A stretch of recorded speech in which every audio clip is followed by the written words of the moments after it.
господине Тодоров, оваа земја страда од тоа што луѓето кои што се задолжени за она кое што им го доверила државата не го работат.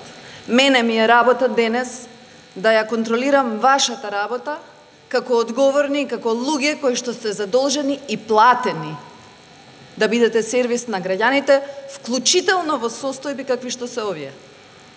Немав намера да го започнам своето обраќање со овој дел кон вас, но навистина бев испровоцирана. Дали имате представа во колкава нова опасност ги внесувате граѓаните на Република Македонија со тоа што ги повикувате да волонтираат, но при тоа немате минимум одговорност да пружите минимална обука на тие луѓе со што повторно ги внесувате во нова опасност, од тоа тие нестручно да подигаат мрши од угинат добиток или нестручно да вадат вода од подрумите, со што се изложуваат и себе си, но и останатото население во кое што се враќаат на ризикот од епидемија. Дали навистина разбирате дека и тие добри луѓе кои што доаѓаат да волонтираат на терен треба да бидат внесени во некаков систем кој што подразбира некаква заштита и за нивните животи и за животите на нивните семејства? Господине Тодоров, не кажавте ниту еден збор за тоа дека телата на жртвите од поплавата 3 дена во Бутел не можеа да ги подигнат нивните семејства. И за тоа никој не одговара во државава.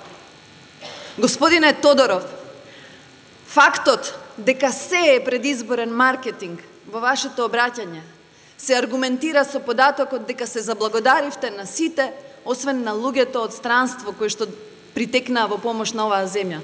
Македонија има своји пријатели кои во рок од 24 часа, побрзо од што се врати господјата Салиу од одмор, се понудија со помош.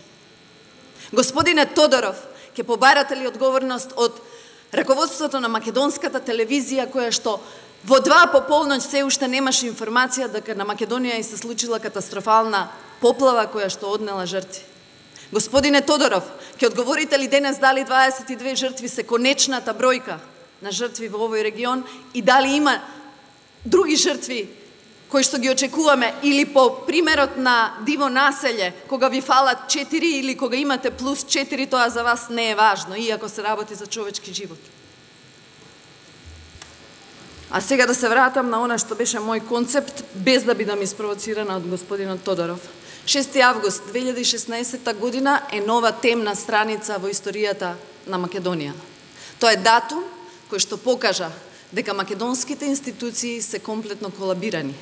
Тоа се карикатури од институции кои што, иако се платени од сите граѓани на Република Македонија, во моментот кога природата сакаше да го направи тестот, каде што 500 домаќинства беа погодени на територија од 12 населени места, покажа дека ниту една институција ниту си ја знае работата, ниту има представа што треба да прави во ваква ситуација.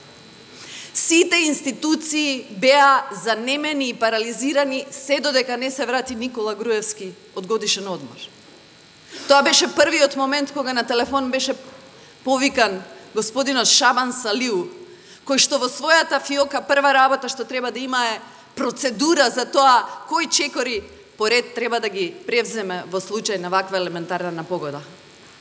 Господа, кај господјата Салиу и кај господинот Салиу вработат околу 600 луѓе.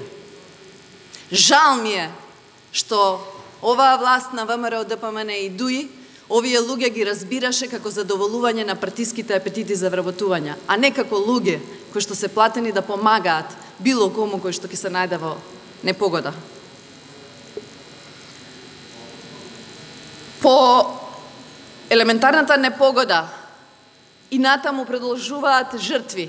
Има 22 жртви од самата поплава, но секојдневно има нови жртви од стрес.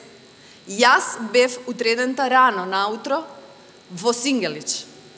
Таму брзата помош не можеше да стаса за да пружи помош на наитните случаи.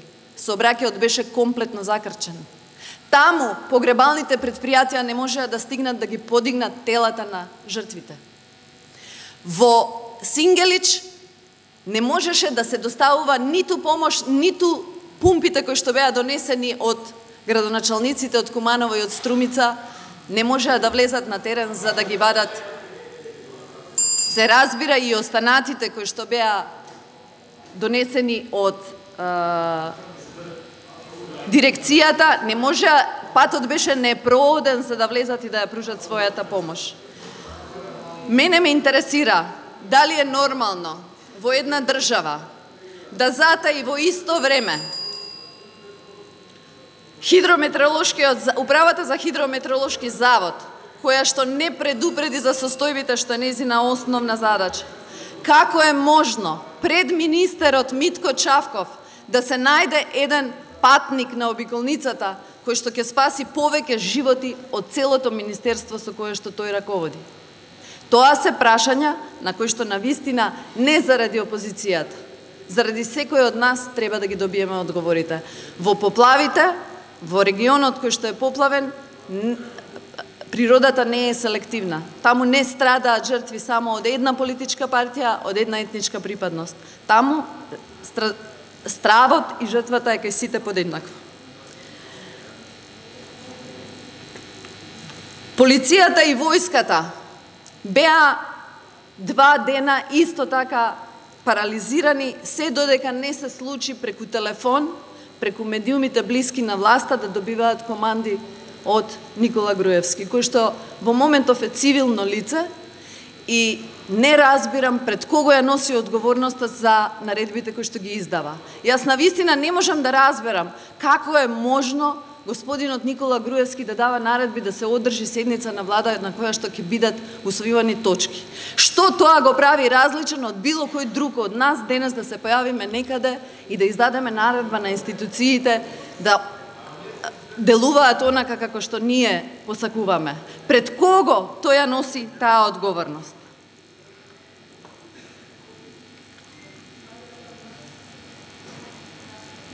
Тој волунтаристички пристап подразбира дека истата жртва може да се случи доколку било кој од нас влезе во ургентен центар на дежурство и иако не е стручен и обучен за тоа, земе да оперира итен случај.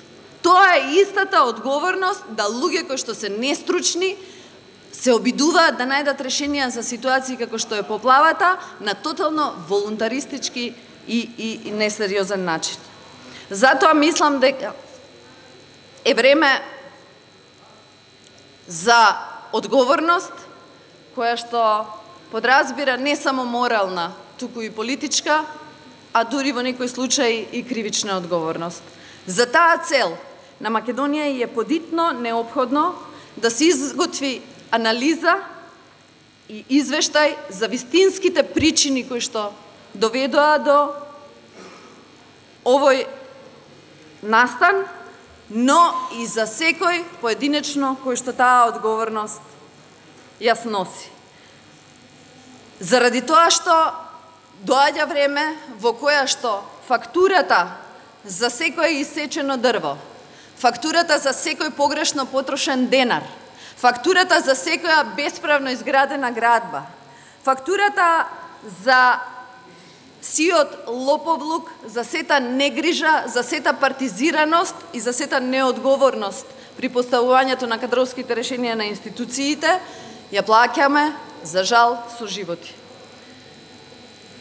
Исто така, како дополнение на заклучоците кои што денес од името на пратеничката на група на Социјалдемократскиот сојуз и коалицијата ги поднесовме, сакам да додадам и дека навистина ќе биде неодговорно да се манипулира со помошта на граѓаните и затоа ве молам, сета помош и сета оштета која што ќе биде платена на граѓаните од погодените подрачја, да биде јавно достапен документ со што сите сомнежи за овие злоупотреби ќе бидат сведени на минимум. Благодарам.